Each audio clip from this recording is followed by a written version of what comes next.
बहुत समय पहले की बात है। एक छोटे से गांव में एक गरीब किसान रामलाल अपने परिवार के साथ रहता था। उसके परिवार में उसकी पत्नी कमला और दो छोटे बच्चे मोहन और सुगना थे। वे एक कच्चे मकान में रहते थे और रामलाल अपनी छोटी सी जमीन पर खेती करके परिवार का पेट पालता था।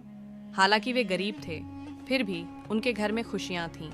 गांव के किनारे एक पुराना वीरान पड़ा जंगल था। लोगों का कहना था कि वहां एक चुड़ैल का साया है। गांव के बुजुर्गों की मान्यता थी कि जिसने भी उस जंगल में कदम रखा वह कभी लौटकर वापस नहीं आया। गांव वाले उस जंगल से दूरी बनाए रखते थे और शाम होते ही जंगल की ओर जाना पूरी तरह से मना था। एक अजीब फैसला, एक बार गांव में लंबे समय तक बारिश नहीं हुई। फसलें सूखने लगीं और किसान रामलाल का परिवार भूखों मरने की कगार पर पहुंच गया। घर में अनाज का एक दाना भी नहीं बचा। बच्चों की भूख और रोते हुए चेहरे देख रामलाल का दिल बैठने लगा। तभी एक दिन रामलाल ने सोचा, अगर जंगल के अंदर जाकर लकड़ियां इकट्ठी करूं और उन्हें बेचूं तो शायद कुछ पैसे मिल जाएंगे।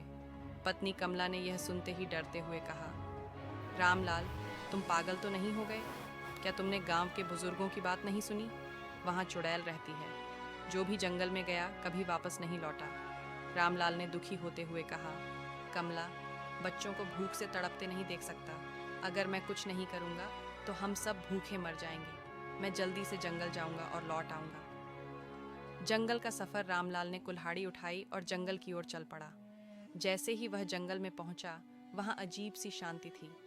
पक्षियों की आवाजें नहीं थीं और पेड़ पौधे भी सूखे हुए दिख रहे थे। हर तरफ एक सन्नाटा छाया हुआ था। रामलाल ने डरते